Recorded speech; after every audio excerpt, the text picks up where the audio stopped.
యూట్యూబ్లో వాక్యాలు కూడా వస్తుంటాయి. ఇక్కడ మీకు ఒక విషయం చెప్పాలి, వాక్యాలన్నీ కూడా నమ్మకూడదు, సాక్ష్యాలన్నీ కూడా నమ్మకూడదు. కొంతమంది వాక్యాలు సాక్ష్యాలు బాగున్నాయి అని వింటూ ఉంటారు, వినండి మంచిదే, కానీ అక్కడ జరిగింది జరగంది కూడా మనకు తెలియదు. ఇంత సాక్ష్యం అయితే ఇంత చెప్తాడు ఒక్కొక్కడు, ఒక్కొక్క ఆమె, అక్కడ జరిగేది ఇంత. మొన్న ఏదో ఒక సాక్ష్యం విన్నాను నేను. ఆ సాక్ష్యం చెప్పే ఆమె తెలిసిన ఆయన నా దగ్గరికి వచ్చాడు. ఆయన విని అసలు ఆమె చెబుతున్న దానికి ఆడ జరిగిన దానికి చాలా తేడా ఉందండి పాస్టర్ గారు. ఆమె చెబుతుంది ఎంత చెబుతుంది, కానీ ఆడ జరిగింది మాత్రం కొంచెమే. అది సరే, ఇప్పుడు తెలియని వాళ్ళు ఏంటి బలపరచబడతారు.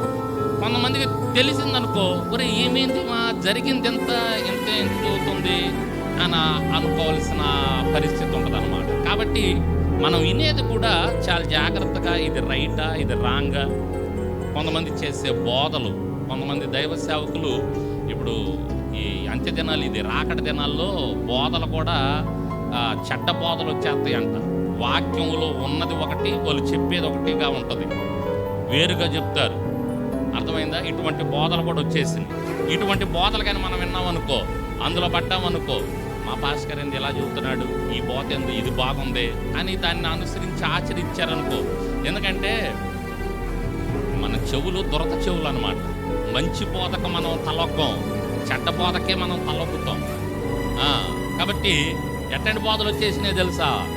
కమ్మగా త్రాగొచ్చు అనే బోధలు కూడా వచ్చేసింది. ఏంది కమ్మగా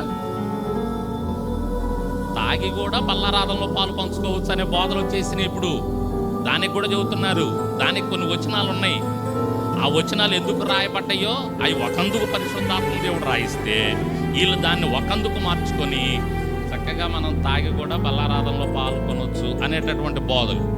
ఇలా చాలా రకాలైన బోధలు.